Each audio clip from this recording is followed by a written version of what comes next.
we get your questions answered. So don't leave any questions unanswered. Nobody's coming to me saying I don't understand this stuff. So right, you should come to me if you don't understand it. Like I can help. We can work it out. So we made some good progress and some silly mistakes. So and then there was a couple of problems I think just were misunderstood. So I didn't grade them very hard. Anyway, first problem, find the components of the 10 Newton force.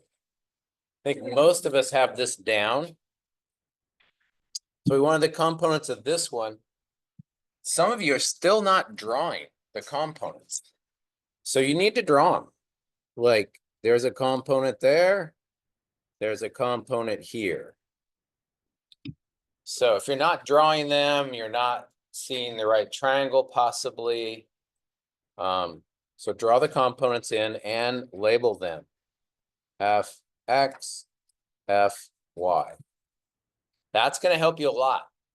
A lot of us switched the X and the Y, which is not good because then you're going to do a moment and you're going to have the wrong force and the wrong location and your moments could be wrong. This one didn't have that, just said find the components. So draw your components in and then build the triangle where the angle is. So I just move this Y over to here, Fy, and now I can use the 55 degrees.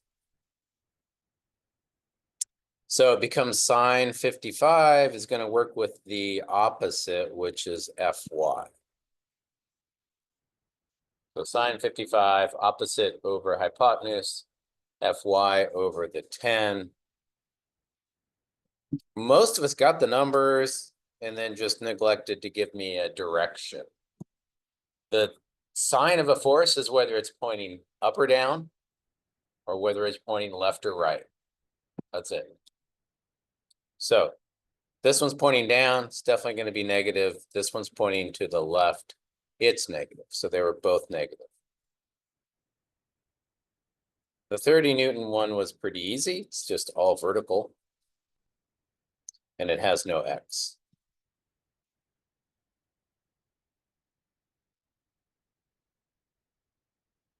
Questions?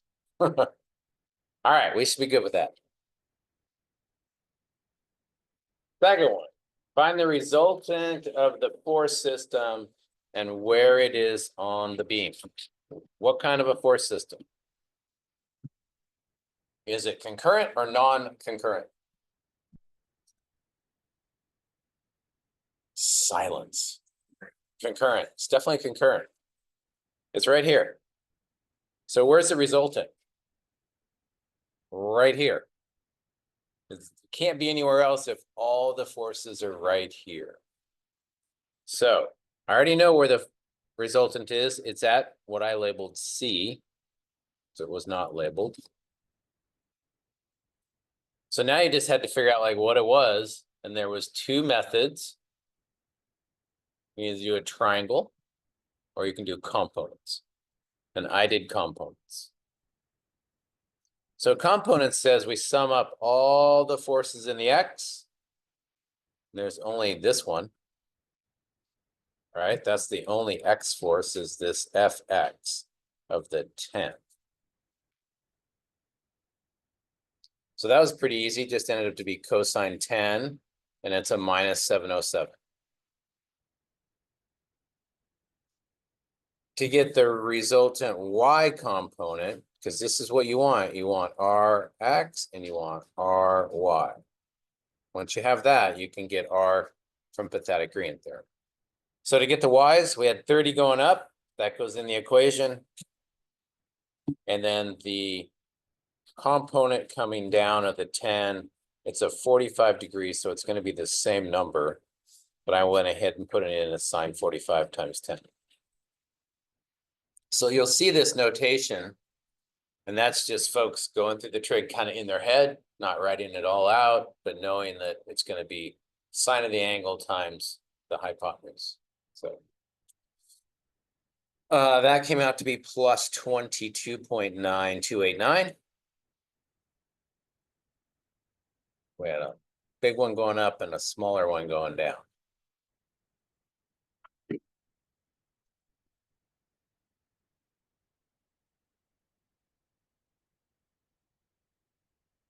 So then it's just Rx, Ry to get the answer. For the resultant, 2399, and then just the tangent to get the 7286. So first thing was you had to recognize this is a concurrent system. The resultant is at C. We knew that right away if we recognized it was concurrent. So then we just have to go through components to get the resultant.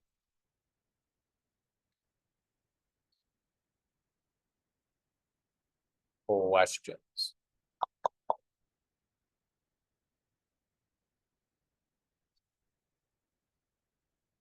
That little diagram's wrong. Did anyone notice that?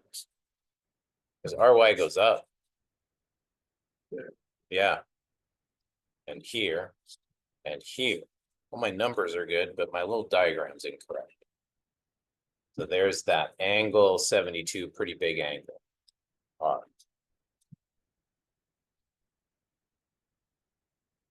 Easy to, the numbers are good, but easy to make mistakes like that. Really got to keep track of like, hey, this is going up, this is going left, this is going up, this is going left. Positions are, right? Puts it in the right spot.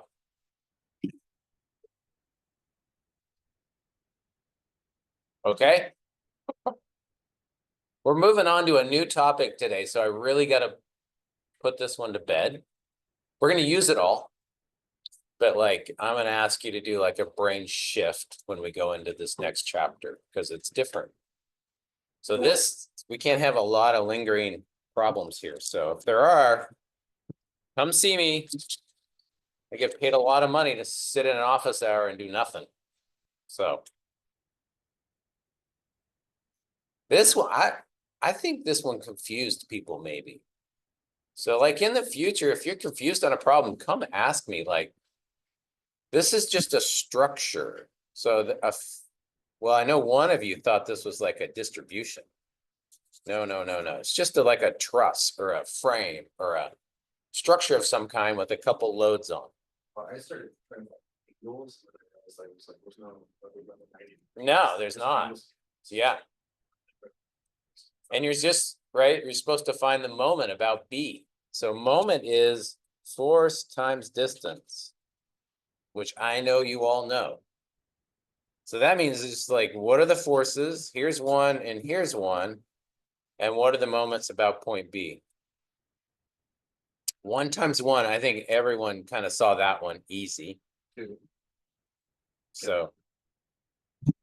And the other one is 8 times this distance, which is 5 plus 3, which is 8. I just thought it was too. I know, people tried to complicate this one. I almost. Yeah. I don't know. Yeah, it's, sometimes I wonder if like keeping them simple is helping me or helping you, you know? Like, damn it. Maybe I should just give you 4 hard problems and you just know they're all hard. I mean, that was happening. I do that on the second exam. It's less problems, more focused, and a take-home portion, which usually goes over well for students. So I just sat there staring at this problem for like 20 minutes and I was like, I was like, I'm overthinking this thing. yeah, 65. 8 times 8, 64. 1 times 1 is 1. They're both negative because they both rotate this way around point B, 65. All right, number 4. 4 was busy. 4 was what I would call one of the harder ones. This one says find the resultant. Move all forces to C. So I wanted you to do it here, which was a little bit tricky. Determine the resultant and where it acts on the beam. So I see a distribution. First thing is to concentrate that distribution. Yeah, there's a few of us that struggled with that. Almost everyone got the 800. That's pretty straightforward. 100 times 8. 800 goes down through, so that's 4 over. So distances you did have to keep track of. Because this is 12, the whole thing is 12 and 8, which is 20. So that makes this 5, that makes this 3. Yeah, there was some old brain teaser in there somewhere on distances. I just forgot that. But Yeah, a lot of you got 240 for the triangle. Yeah. I'm like, what happened there? So this, how far is this? 30. 30. So it's half the base. So it's half of 8, which is 4. 4 times 3 is 12, so it's 120. Yeah, I only took 1 point. I mean, it mucks everything up all the way down, right? But I only took 1 point if you did that, so. Very easy to do.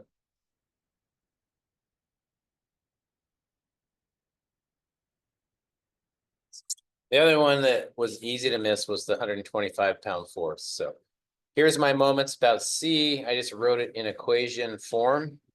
Moments about C, going to be 800 times 1. And that rotation is going around that way. So it's negative clockwise. 120 times, and I kind of wrote out how I found it. I went 5 over and came back the 1/3. So the 1/3 there is 266. So it's 5 minus 2 for that distance. And that was also rotating clockwise around C, negative. And then the 125 is rotating positive, and it's all the way over here at 15. 794, which you never got if you had 240 here. That's all right. That sets up a force and a moment at C. The moment was counterclockwise, so that put the resultant to the right, but just barely when I did the division. 1.3144, so 131, 1045.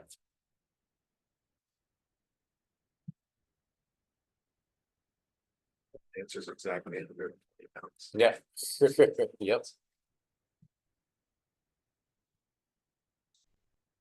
It's good though. I think we have the process down. I'm feeling good about that. Still making some small mistakes. Determine the resultant and where it acts on the beam. This one was pretty simple if you moved the 70 over here and just made it a concurrent force system. Remember, we can move forces anywhere along their line of action, anywhere. So I can move it all the way over to here. So when I do that, that ends up with 70 there and 100 here. So I can move this one down, and then that put R right there. Made it a concurrent system, which a lot of you didn't see. I'm okay with that, because then you just went through moments, and you determined, several of you said, the resultant is 6 meters to the right of P. I'm like, yep, it sure is. But you don't have to calculate that if you move this over and just see it's a concurrent problem at what I called Q.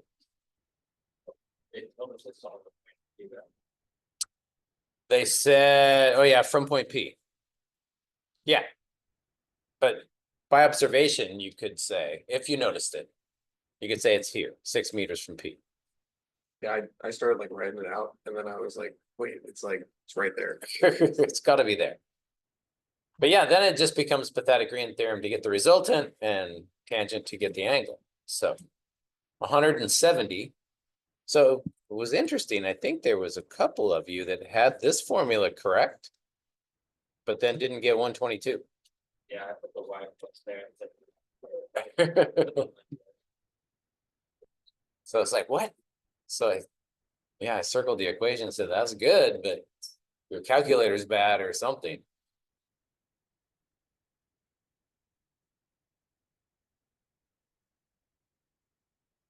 So yeah, this is R. I was thinking that, I remember we talked about, since this force is going this way, it wouldn't even apply. And so I was thinking. For a moment, correct. So we didn't do any moments, right? I didn't, because I moved this over. So maybe you did, if you did moments here, that would be 100 times 6. And then the 70 would not contribute to the moment. Because it would go through the point. So then you just distributed the resultant back out and it ended up here. So that's okay.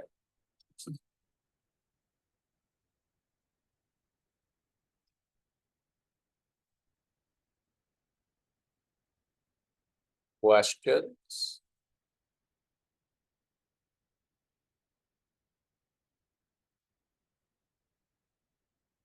A vertical problem, determine the resultant and where it acts on the pole from P.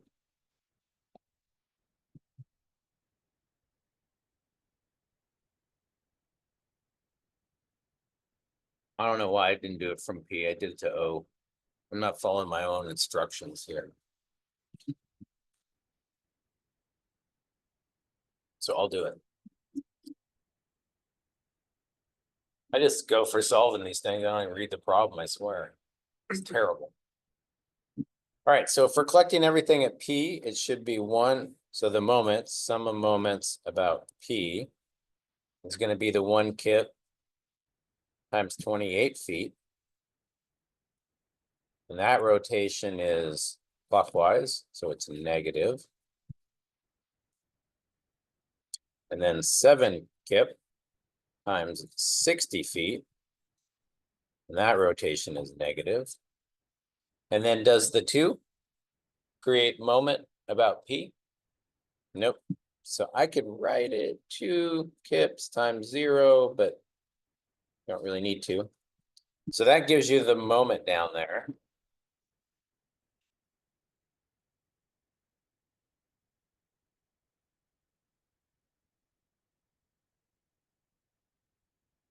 .448.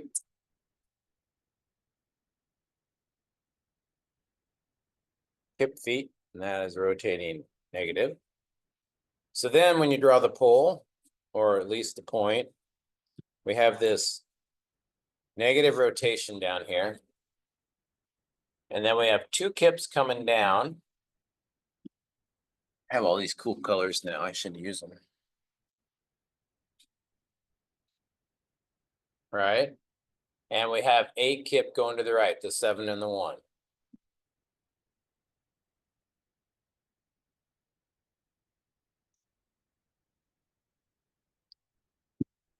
Everyone see this?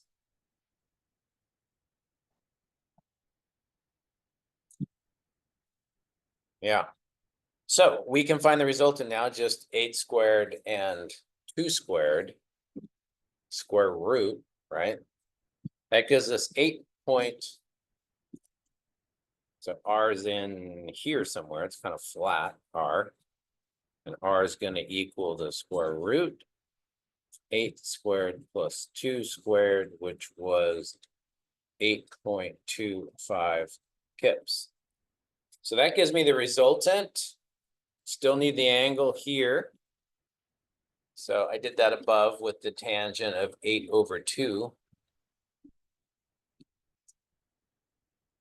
And got the big angle. I got the angle to this one. It's the one I got. Angle to horizontal would be 2/8.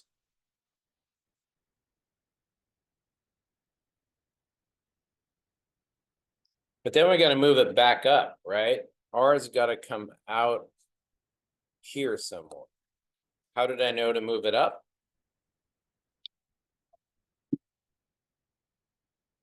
We have to make that same rotation, the 448.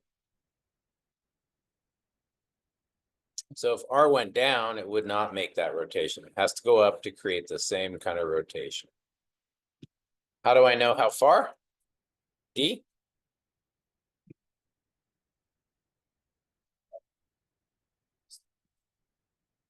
Moment divided by the force in the X, or Rx. Because the Y is traveling straight up and down the pole. It's not going to create moment. All of the moment is created by X force. So it should be, don't look at mine, 448 kip feet divided by 8 kips. It's gonna end up in the same spot. 56 feet. I just got 4 feet down from the top because I did it at O.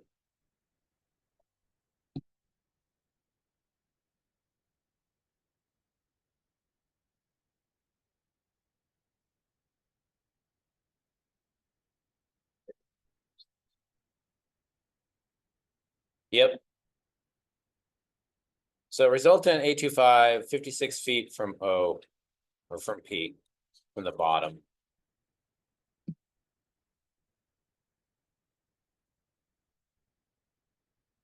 You got to find all the moments, collect them at the spot, move all the forces, collect them at the spot, find the resultant, and then move the resultant back out.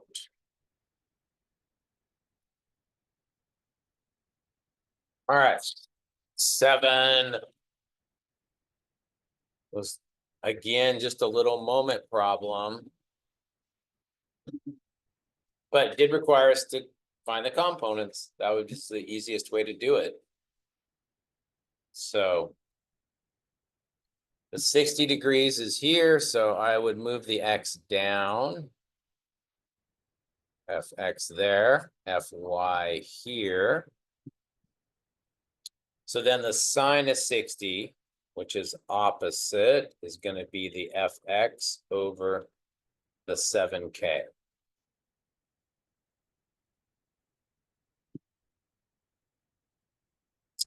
So that gives me the X component at 6.0622. The Y component, does the Y component create moment about P? Does not. Does not. Goes right through the point. So the only things creating moment are the 1 times the 11 and the 6.06 actually way up here times the 20. Both of them rotating negative, negative. Because that's the rotation of a moment, right? I mean, that's the sign of the moment, is whether it rotates counterclockwise or clockwise.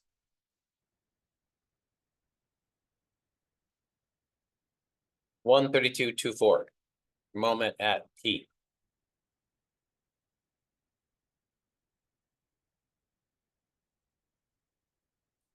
And my brain went into panic mode, and then I like got the answer, and then I just continued. Yeah. I was expecting harder.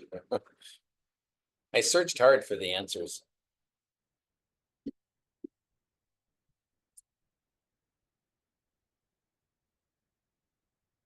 All right, 8. Determine the resultant. Concurrent force system. Again, you could do it either way, triangle or components. I did it by components. So finding all the X components, adding them together gives me Rx, that thing. Clearly everything's moving to the right, so it's going to be right. And then the Y's, I got 1 Y going down, so it's that. So for the X, it's 50 pounds. And then it is X here. Again, draw your components. There's the components for the 45-pound force. It's going to be sine because it's opposite for the X. So I should have sine 60 times 45. That statement right there is the X force for the 45. I'm just writing it in trig form, right? So the full write out would be sine 60 equals Fx of the 45 over 45. And then I solve for it, it's going to be sine 60 times 45. So I'm just putting that statement in there. It's just a number. So if you're finding the number, then you can just put the number in there. That's fine too. So as we get more comfortable with it, this starts to show up. Because we're just solving this kind of in our head. It's very repetitive. Sine 60 times 45.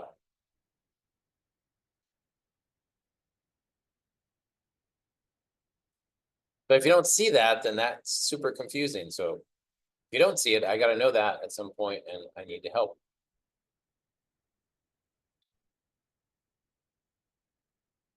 And then I did the y's. That was pretty easy. That's just one statement right there, and it's a cosine. So 22.5 down, 88.97 to the right. So it's kind of flat. And then just Pythagorean theorem, those two, to get the 91.77.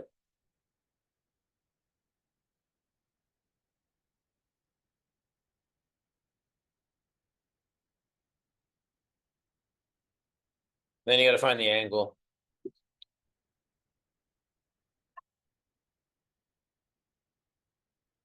So I should be seeing this, you drawing in the components, and then I should be seeing this, like the resultant, if you're using the component method. If you use the triangle method, which I don't, did anyone do it by the triangle? I don't remember anyone doing it by the triangle. But remember, that's an option, especially when you get out to work and you have time. It doesn't hurt to actually do it both ways. So you put them together tip to tail. There's the 50. There's the 45. And that creates the resultant. R. So the triangle method would go like that.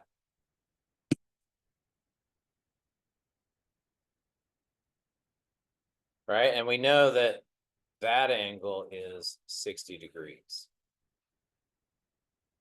Or we know that that angle is 60 degrees. So those are like alternate angles of a straight line, right? Both of them to vertical. So that means, oh man, I'm gonna use all my colors. What color do I want? Orange. Almost went down.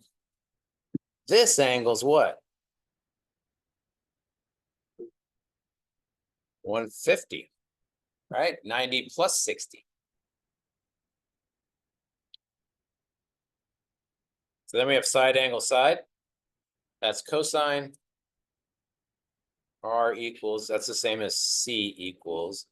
Here, I'll write it R squared. 45 squared plus 50 squared minus 245. 50 cosine 150.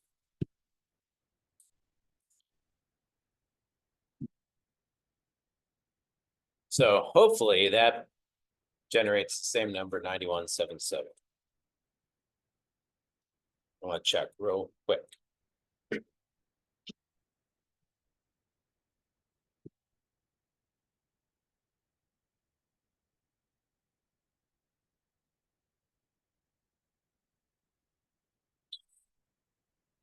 Oh, please. It did not. So maybe I did something wrong. Did you get to under the square? I did. That's the scary part. So I went fast though. So hopefully I just typed it in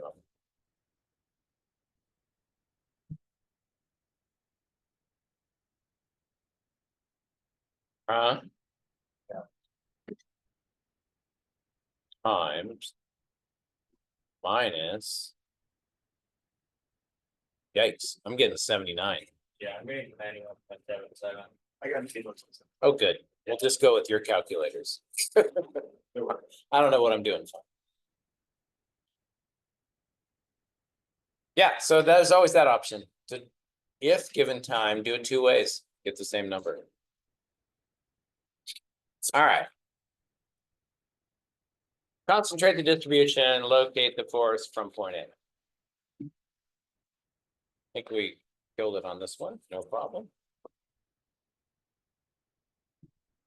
Area is 100 times 8, so it's 800 again. And you just had to locate it from point A this time. So, again, you have to kind of work your way through it. It's 20 feet the whole way, right? And it's back 4 feet. So 20 minus 4, 16.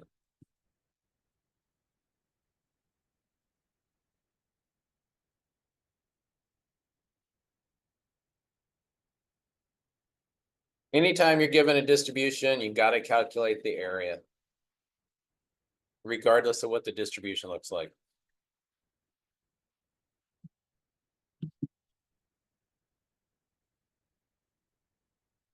And then number 10, didn't mean for this to be confusing, but my spelling is poor. Sign being plus or minus, that's all I wanted. I didn't take any points on this problem, so I gave it to you. All I wanted to know is like, what, if I have a force and it's pointing this way, is that plus or minus?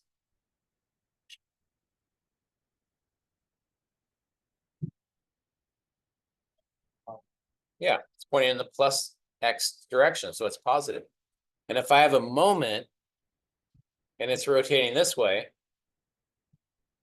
is that plus or minus? Minus, it's counterclockwise, and that's minus. That's all I wanted out of this problem, was to know that you know how to get the sign of a moment, how to get the sign of a force. This is a tricky one. What if this is the force? Here's my beam, and I put a force like this on.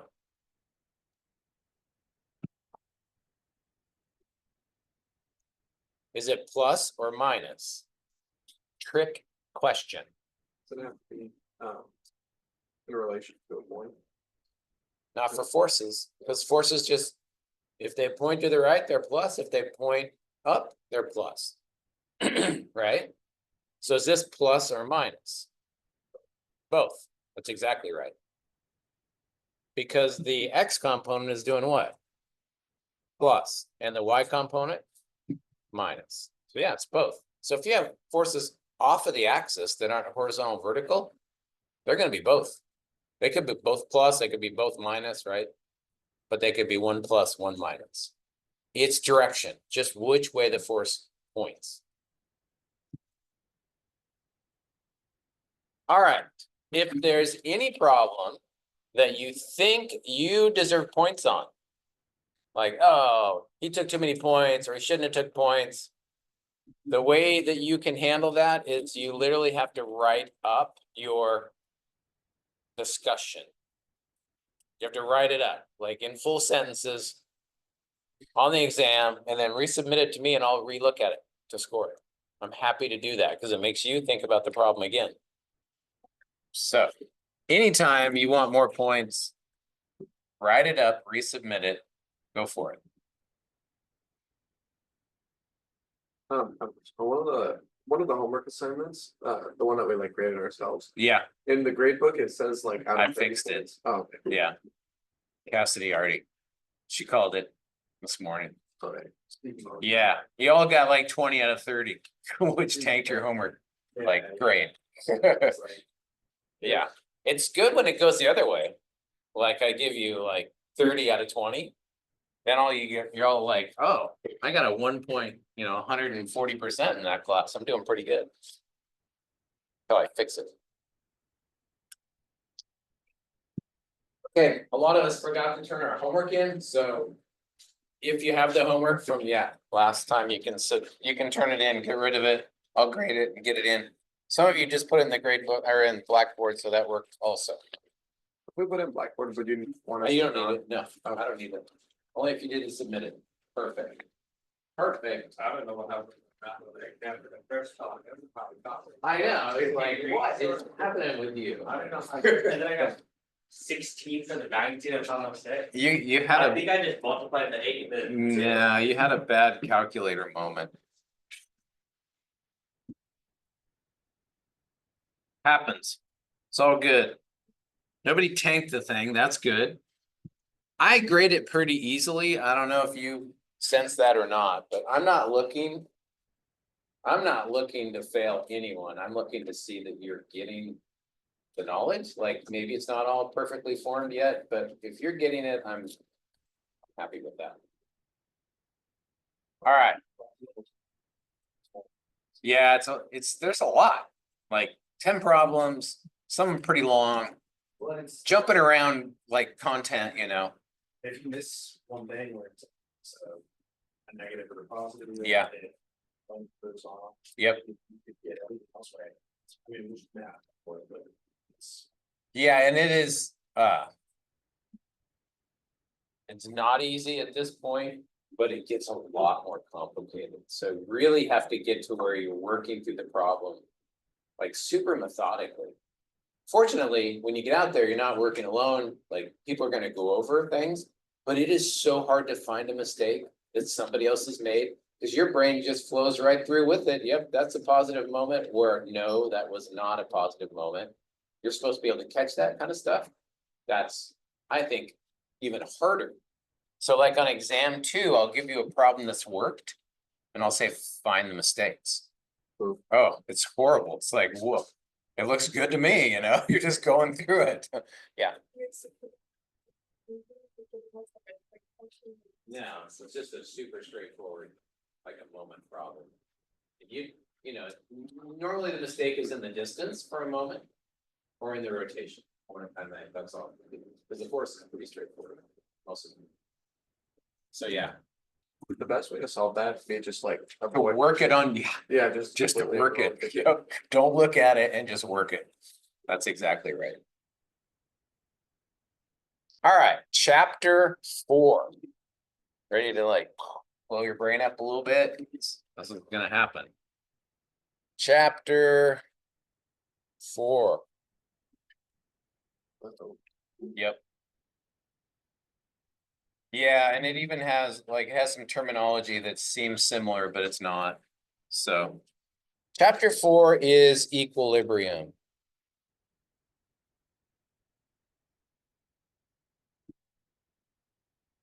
So we have not been doing equilibrium. We have been finding resultants. So if you have a resultant force, you don't have equilibrium. You have a leftover force, right? We're finding these resultants that have to be countered by the structure or by the support system. So we haven't been doing that.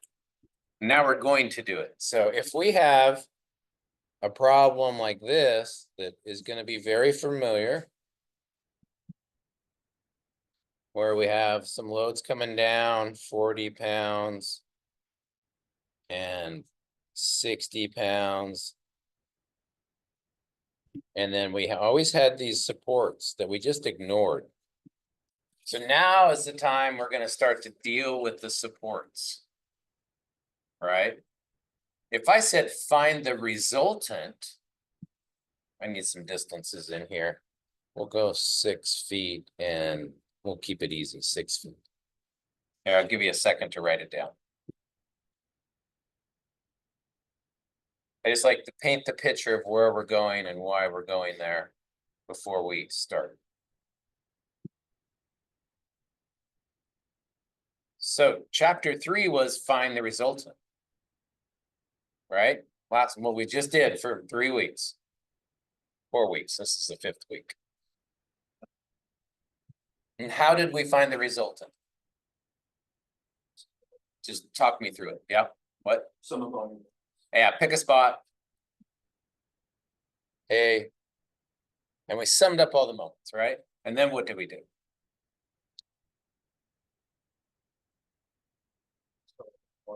Yeah, sum all your forces.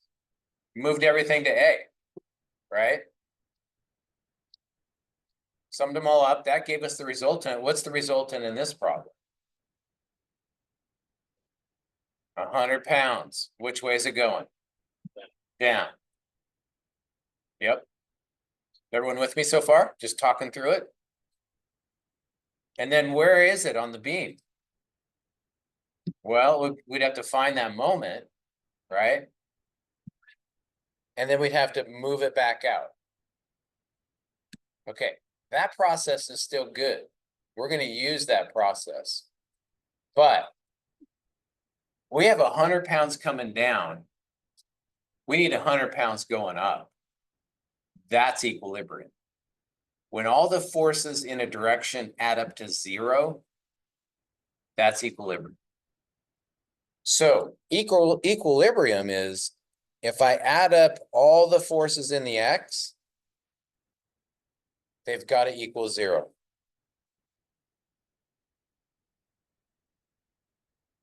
If I add up all the forces in the Y, they've got to equal 0. Right now, when I add up all the forces in the Y, how much does it equal? 100. So that means we need 100 going up to make this system in equilibrium. Yeah. So would you do the 100 going up like at that distance? Whatever? No, we're going to do it at the supports. Oh. Because the supports are actually what have to do the 100 up, right?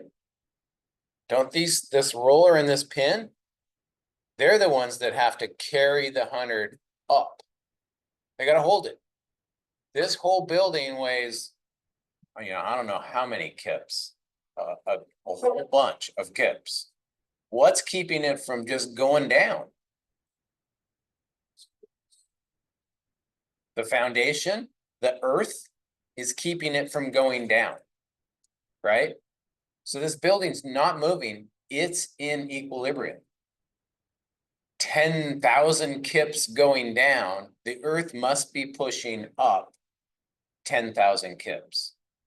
If it can't do that, then this building sinks into the soil. That's equilibrium. Something has to be holding things in place. This is statics, no movement, it's static.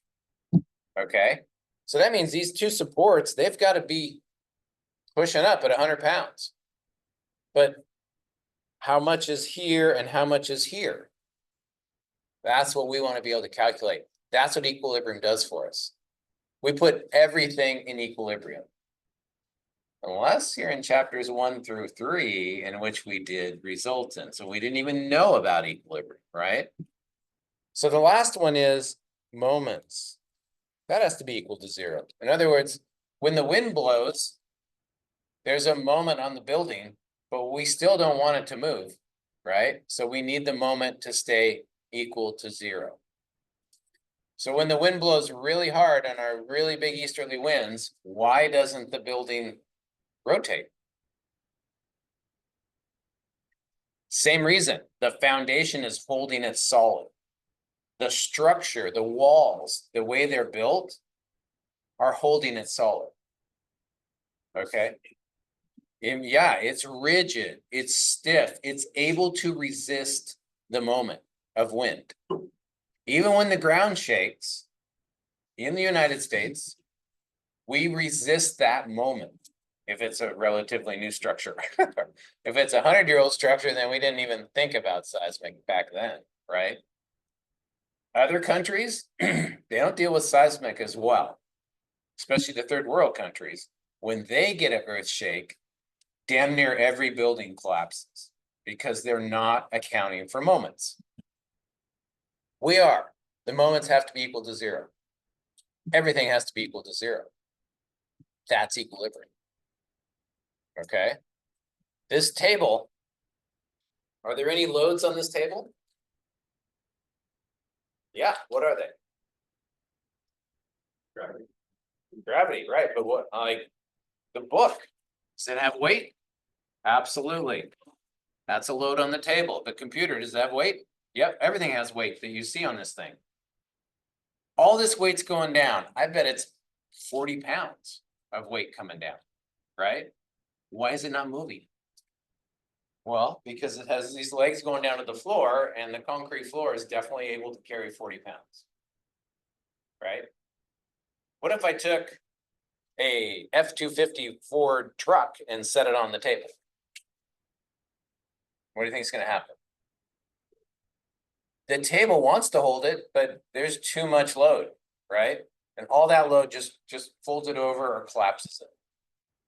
Not equilibrium anymore. We're not in equilibrium, right? So statics, it can tell you the loads, but it can't tell you that the table's gonna fail. It'll just tell you the loads. So we're just all about collecting the loads right now. So we're gonna get 40, 60, these are gonna have some loads. But if the roller is made out of silly putty, it's not gonna hold it. Right? But we don't know that. Not in statics, we just collect the forces. All right, so how do we do it? Step one is what we call a free body diagram. An FBD. Any engineer out there knows what they are, so you can chat it up with them when you come across it. Like, hey man, when's the last time you drew an free body diagram? You know, good party conversation. Free body diagram removes supports. So there are different kinds of supports. There are pins, and they usually look like this. Like that's a pin. Sometimes they look like this. That's a better pin. But the book's pretty bad about it. You'll get different diagrams. So think about something that's pinned. Right? You got a pin in it, and they're called free pins. In other words, they don't hold a moment. But they definitely hold in the X direction, and they hold in the Y direction. They hold in two directions. It's pinned, right? It's not like a roller. A roller is just a ball. And the bridge or the walkway or the beam is sitting on this ball. At a roller, it almost always looks like this, and normally it has two contact surfaces. It's allowed to roll. So it only holds in the Y direction. Anyone have any ideas why we like rollers? It only holds in the Y, like this one's only holding here. This one will hold this way and this way. Right? We like it for that reason for sure, but why do we use them?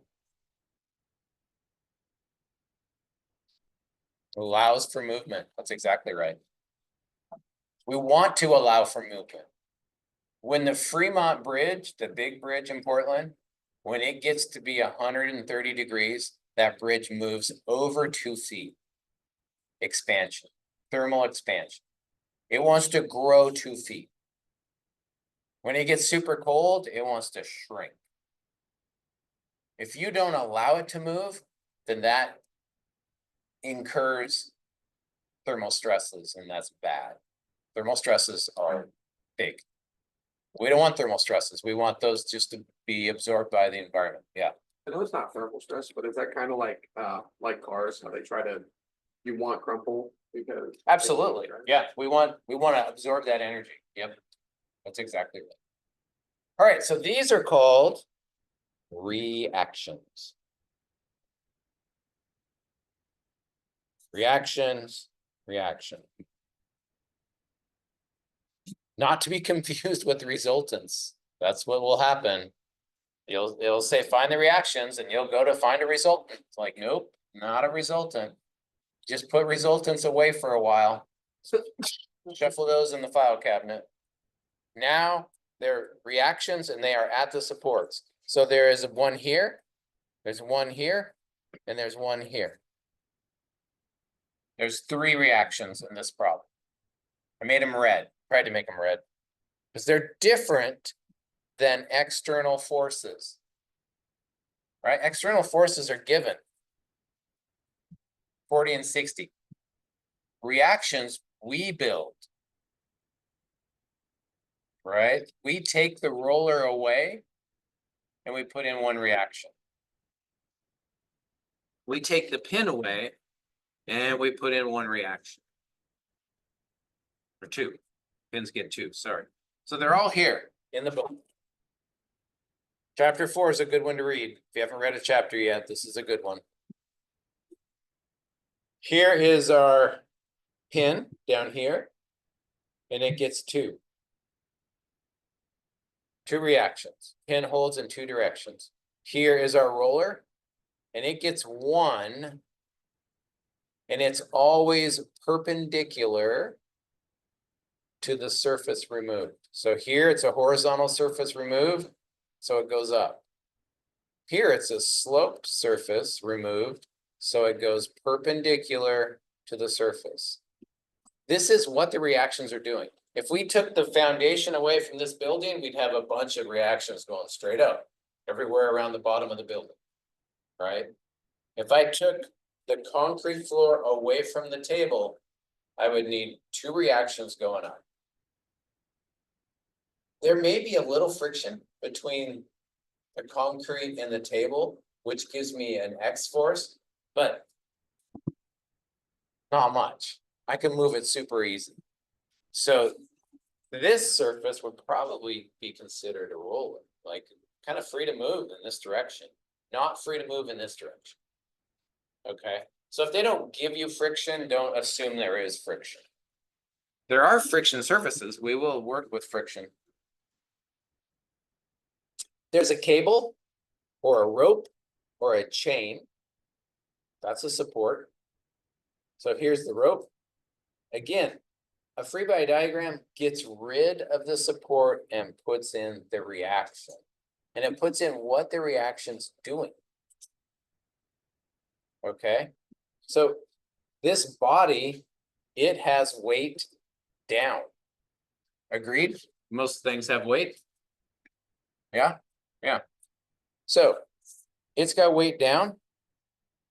So the rope has to be doing what? Has to be holding up. Has to be, if there's weight down. Because remember, we want to sum forces in the Y, and it's got to equal 0.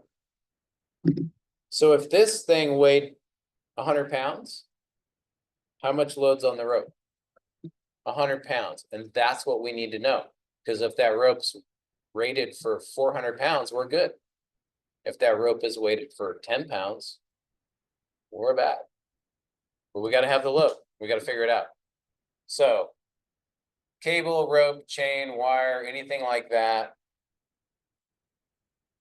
One reaction in line with the cable. So if the cable's on an angle, it's one reaction on that angle. And it's always in tension because ropes don't do well in compression. You don't want to build a house and use ropes as the foundation. It's not going to work, right? It's going to all just crumble away. Always in tension. All right, so roller. There is smooth surface. If it says smooth, then there's no friction. And it just holds perpendicular to the surface. So it takes a while to get used to these, but review them and get used to them. The last one is fixed. So that's like welded or a pole, a telephone pole buried in the ground.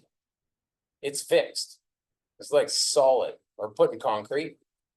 It can hold, obviously in the X, definitely in the Y, but it can also hold a moment. It's the only one that gets three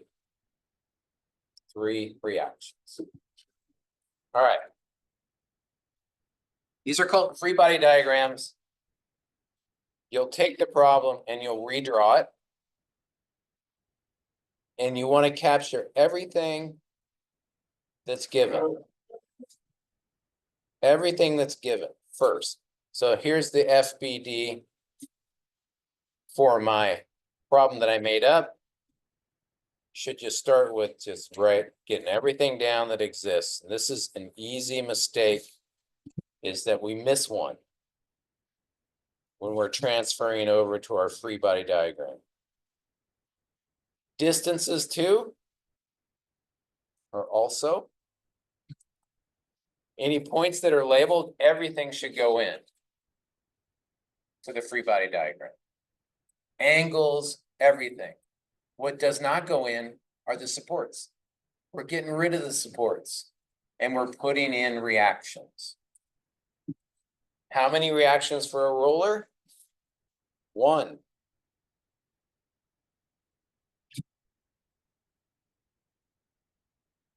How many reactions for a pin? 2.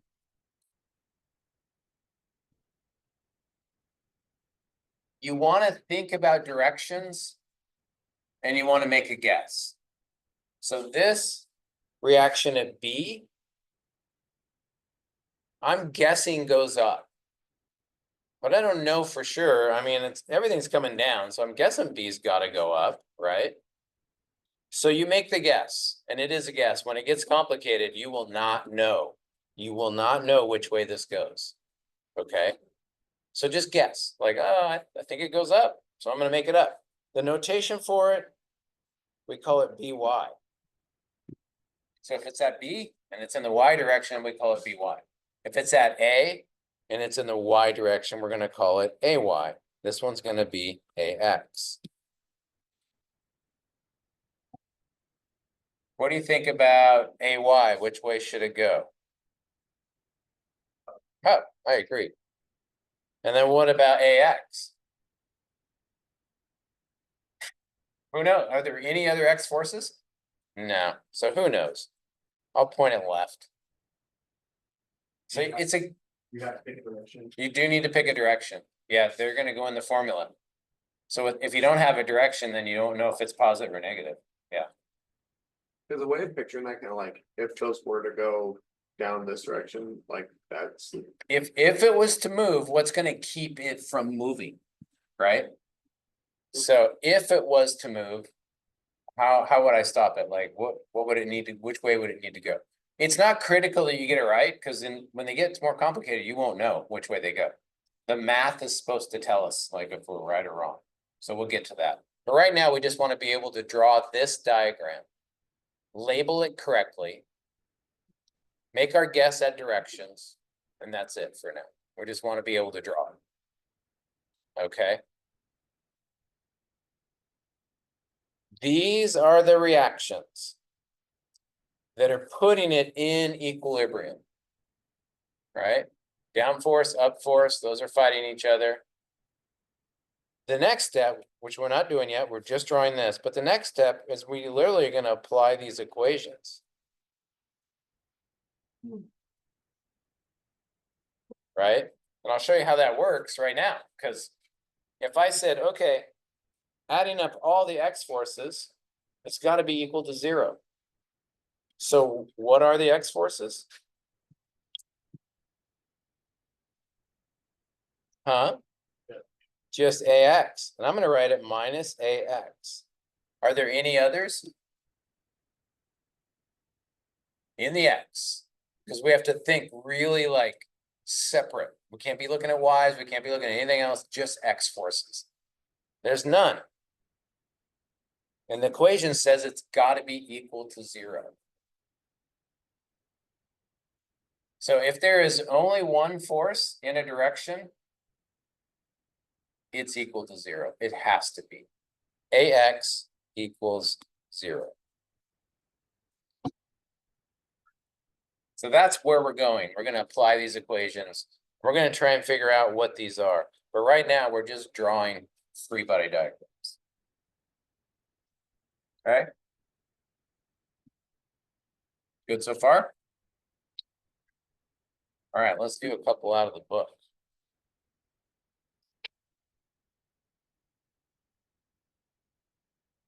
Hopefully not the ones you're going to.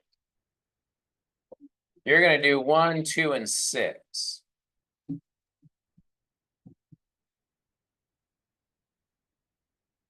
This is extra credit. If you want to start a new piece of paper for this problem right here, because you're here, some extra credit points. Not applied to the exam. I know you want to apply it to the exam. And we are just going to draw the free body diagram. So we're going to do 425. So don't read the problem. It's having you do much more. But that's it right there. Right here. Free body diagram. So draw the beam first with the supports, and then draw it without. Actually, just go straight to the free body diagram if you want. You don't have to draw both.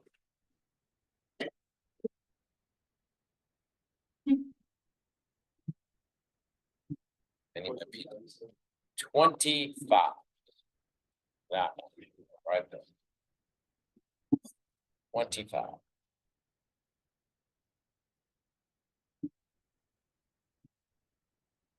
Just the free body diagram.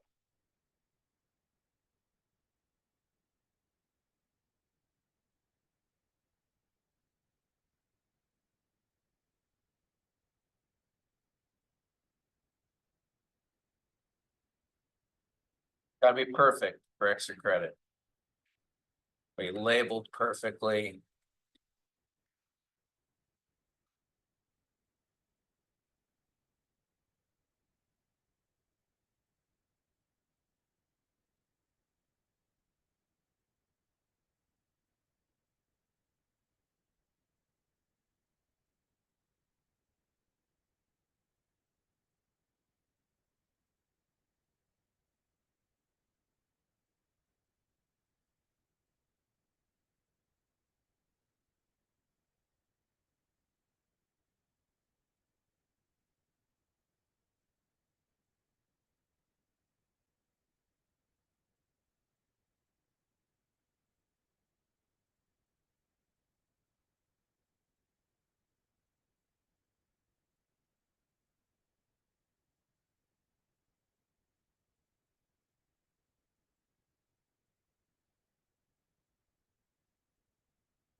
Right on the top, extra credit.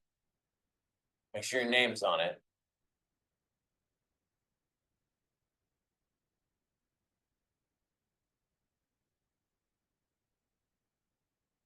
Worth 5 points. Half a homework problem. We're gonna do another one too, though, so you can get a total of 10 points.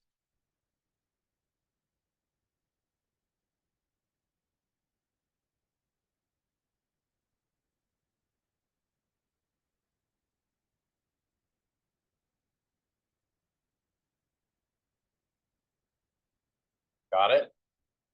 More time needed?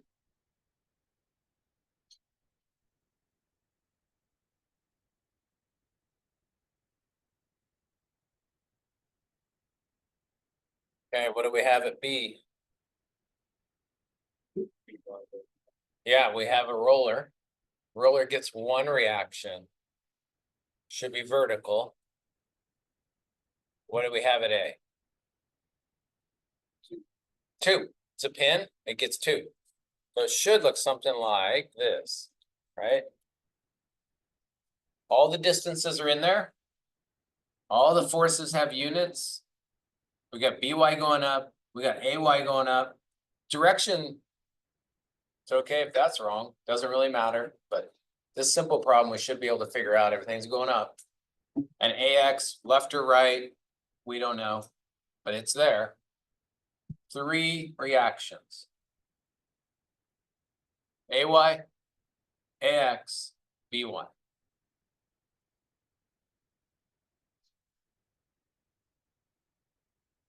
Distances, 2, 4, 5, 3, all those have to be in there. We want to be able to work the problem from the free body diagram, not have to go back and forth.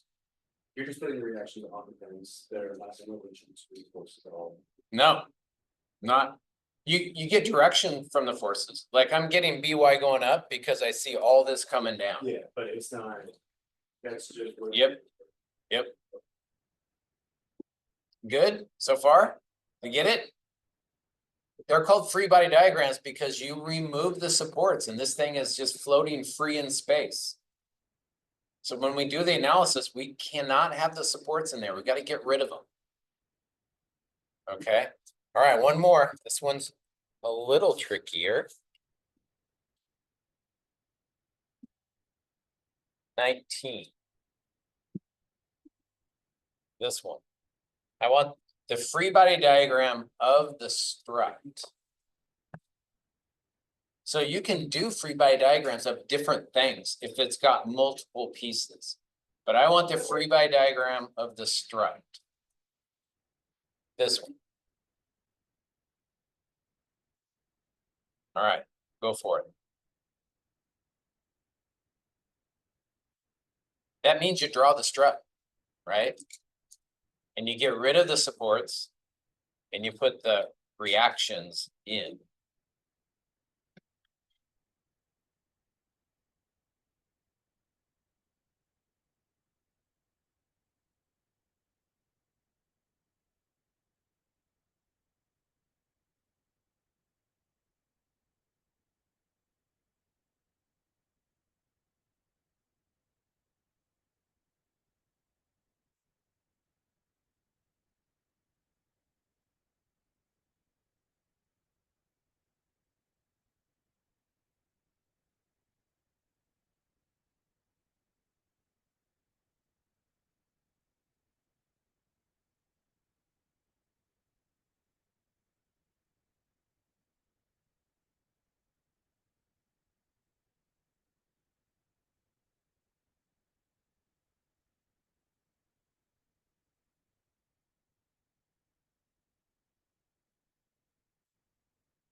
Got it?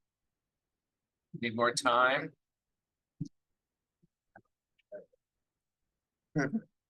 Yeah, maybe.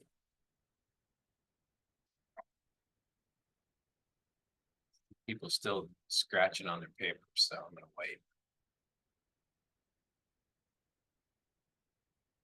Is B, a fixed? Or is it E, B? B's pin. If it's fixed, they'll call it out as fixed. Yeah, definitely a pin at B. Good question. Pin at A.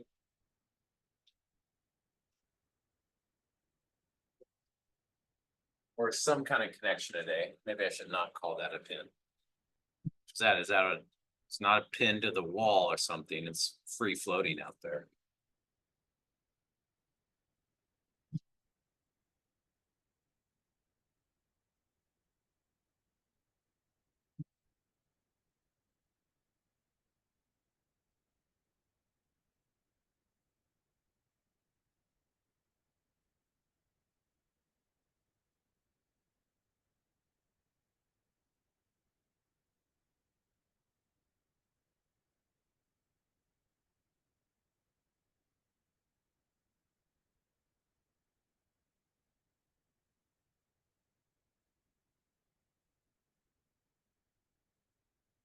All right, what do we have at B?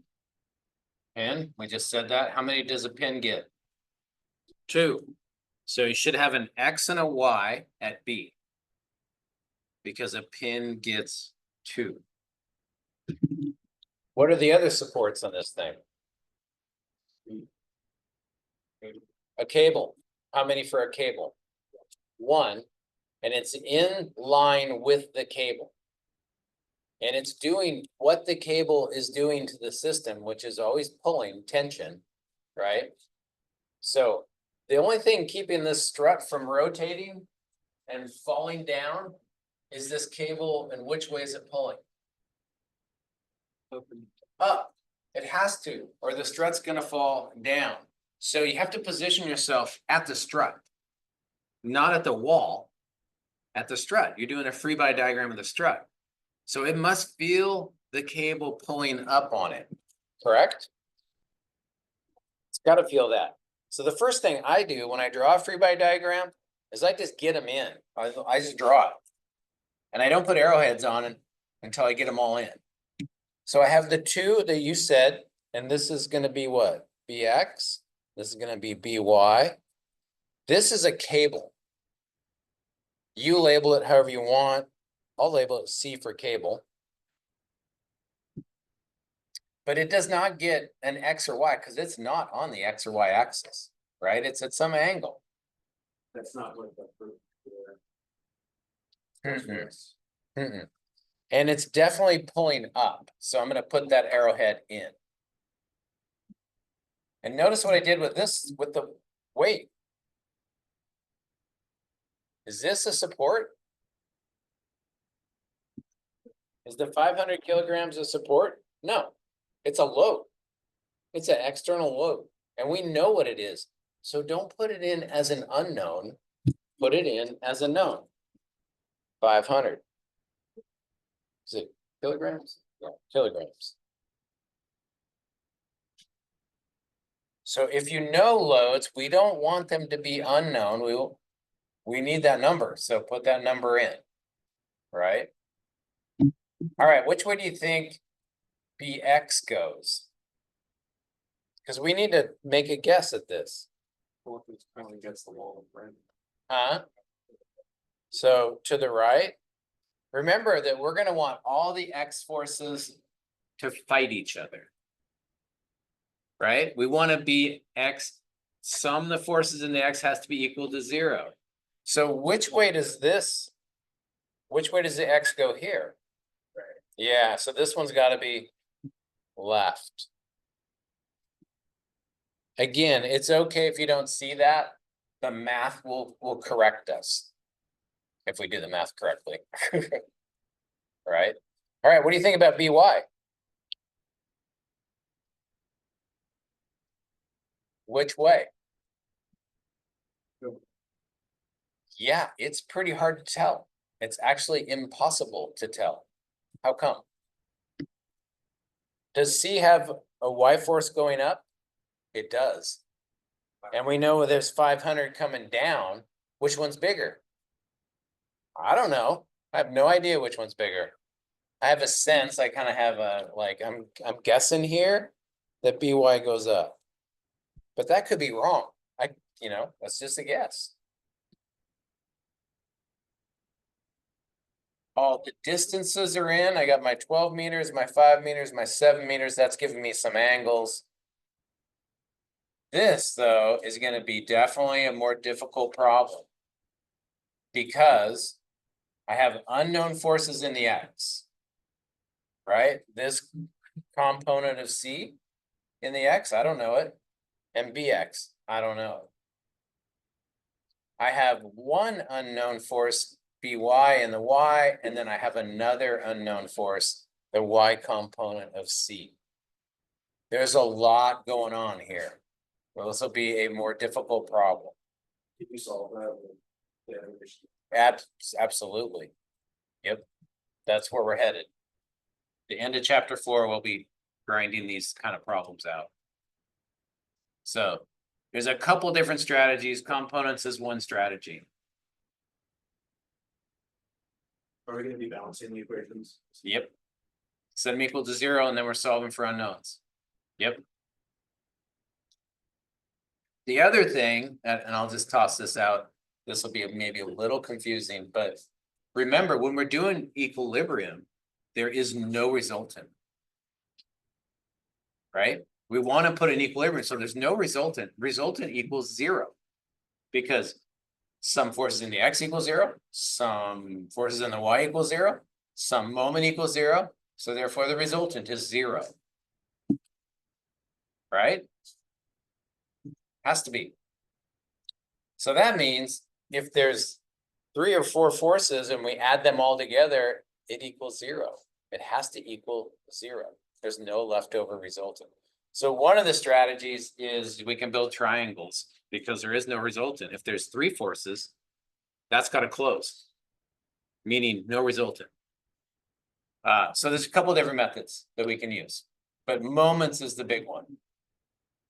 Believe it or not, sum of the moments equals 0 is huge. If I sum the moment here, what drops out? What does not create moment about B?